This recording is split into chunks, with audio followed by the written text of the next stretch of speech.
Hello అండి, ఈరోజు చేపల పులుసు చేస్తున్నా. దానికి కావాల్సినవి ముందుగా ఉల్లిపాయలు ముక్కలు కోసి పెట్టుకున్నా, 2 ఉల్లిపాయలు, పచ్చిమిరపకాయలు, 1 టమాటా, జీలకర్ర, మెంతులు, అల్లం వెల్లుల్లిపాయలు, చింతపండు నానబెట్టుకున్నా, కూరలోకి కొత్తిమీర. ముందుగా మిక్సీ జార్ తీసుకున్నాను. ఉల్లిపాయలు ఇవన్నీ పేస్ట్ చేసుకోవాలి. అల్లం ముక్కలు, ఎల్లుల్లిపాయలు, జీలకర్ర, టమాటా ముక్కలు కూడా మిక్సీ పట్టేసుకోవాలి. ముందుగా ఒక దాకా తీసుకోవాలి. చేపల పులుసుకు సరిపడా నూనె కొంచెం ఎక్కువే పడుతుంది. నూనె వేడిపడింది కదా, మెంతులు, జీలకర్ర నూనెలో వేసేసుకున్నాం. మెంతులు ఏగిపోయినాయి. ఉల్లిపాయ పేస్ట్ వేసేసుకోవాలి. ఇది కలుపుకోవాలి. ఈ పచ్చివాసన పోయేదాకా ఏగాలి ఇది పేస్ట్. ఉప్పు, ఇది కల్లుప్పు అండి, పులుసుకి కల్లుప్పే బాగుండిద్ది. పసుపు, ఉల్లిపాయల పేస్ట్ కొంచెం మగ్గిందండి. ఇందులోనే టమాటా పేస్ట్ కూడా వేసేస్తున్నా. పేస్ట్ వేగిపోయింది. కారం వేసేయాలి. కారం,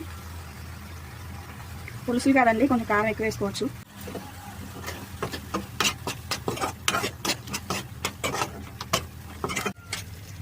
ఉల్లిపాయ పేస్ట్ అన్నీ మగ్గిపోయినాయి.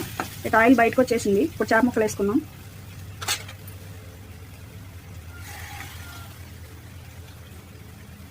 ఇది చెరువు చేప, పులుసుకు బాగానే ఉంటుంది.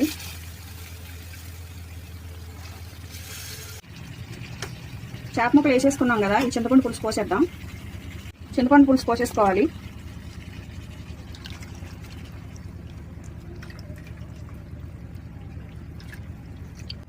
పులుసు పోసేసుకున్నాం కదా, ఈ గరిటె పెట్టే పని లేదు, ఇక కలుపుకోవడమే దాకని. ఈ పొయ్యి మీద పెట్టేసి ఒక 10 నిమిషాలు ఉడకనిద్దాం. పచ్చిమిరపకాయలు ఈ మధ్యలో ఘాటు పెట్టి వేసేసుకుంటున్నా. అంటే కాయలుగా ఉంటేనే బాగుండిద్ది.